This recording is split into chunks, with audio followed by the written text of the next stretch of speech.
Guys, ang nakikita nyo ay dapulak o ang maliliit at mapuputing fungus sa dahon ng mga San Francisco plants namin.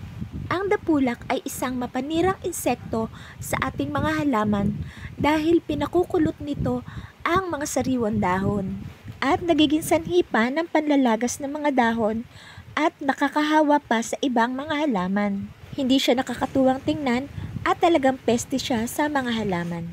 Kaya't hindi kinakailangang manatili ang mga dapulak sa mga halaman.